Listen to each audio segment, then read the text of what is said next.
ನಮಸ್ತೆ ಸ್ನೇಹಿತರೆ, ನಾನು ದೀಕ್ಷಾ ಶಿವಾನಂದ್ ಸ್ವಾಮಿ.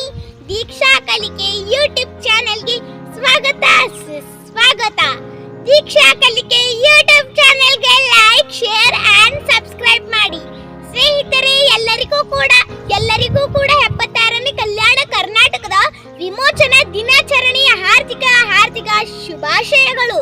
ಭಾರತಕ್ಕೆ 1947 ಆಗಸ್ಟ್ 15ರಂದು ಸ್ವಾತಂತ್ರ್ಯ ಸಿಕ್ಕಿತ್ತು. ಅದು ಕೂಡ ಅನೇಕ ಹೋರಾಟಗಾರರ ತ್ಯಾಗ ಬಲಿದಾನಗಳ ಫಲವಾಗಿ. ಭಾರತಕ್ಕೆ ಸ್ವಾತಂತ್ರ್ಯ ಸಿಕ್ಕರೂ ನಮ್ಮ ಕರ್ನಾಟಕಕ್ಕೆ ಸ್ವಾತಂತ್ರ್ಯ ಸಿಗಲಿಲ್ಲವೇ? ಅದೇನು ಹೇಳ್ತಾರಲ್ಲ, ದೇವರು ವರ ಕೊಟ್ಟರೆ ಪೂಜಾರಿ ವರ ಕೊಡಲಿಲ್ಲ ಅನ್ನೋ ಹಾಗೆ 200 ವರ್ಷ ಆಳಿದ ಬ್ರಿಟಿಷರೇ ನಮಗೆ ಸ್ವಾತಂತ್ರ್ಯ ನೀಡಿದರು ಕೂಡ ಕಾಶ್ಮೀರದ ರಾಜ, ಜುನ್ನುಗಢದ ನವಾಬ, ಹೈದರಾಬಾದಿನ ನಿಜಾಮ ಭಾರತದ ಒಕ್ಕೂಟಕ್ಕೆ ಸೇರಲು ಒಪ್ಪಲಿಲ್ಲ. ಆದರೆ ಅಂದಿನ ಗೃಹ ಮಂತ್ರಿಯಾದ ಸರ್ದಾರ್ ವಲ್ಲಭಾಯ್ ಪಟೇಲ್ ದಿಟ್ಟ ಪೊಲೀಸ್ ಕಾರ್ಯಾಚರಣೆಯ ಮೂಲಕ 1948 ಸೆಪ್ಟೆಂಬರ್ 17ರಂದು ಹೈದರಾಬಾದ್ ಕರ್ನಾಟಕಕ್ಕೆ ವಿಮೋಚನೆ ಸಿಕ್ಕಿತ್ತು. ಹೈದರಾಬಾದ್ ಕರ್ನಾಟಕವನ್ನು ಕಲ್ಯಾಣ ಕರ್ನಾಟಕ ಎಂದು ಮರುನಾಮಕರಣ ಮಾಡಲಾಯಿತು.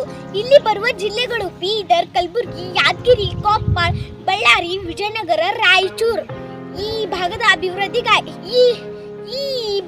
ಅಭಿವೃದ್ಧಿಗಾಗಿ ಸಂವಿಧಾನದ 371ನೇ ವಿಧಿಯ ಮೂಲಕ ವಿಶೇಷ ಸ್ಥಾನಮಾನ ನೀಡಲಾಯಿತು.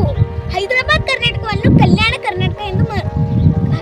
ಕರ್ನಾಟಕ ಎಂದು ಹೆಸರು ಬದಲಾಯಿತೆ ವಿನಃ ಹೇಳಿಕೊಳ್ಳುವಂತಹ ಯಾವುದೇ ಬದಲಾವಣೆ ಆಗದಿರುವುದೇ ನೋವಿನ ಸಂಗತಿ. ನನ್ನ ವಿಡಿಯೋ ನೋಡಿದ್ದಕ್ಕಾಗಿ ಧನ್ಯವಾದಗಳು.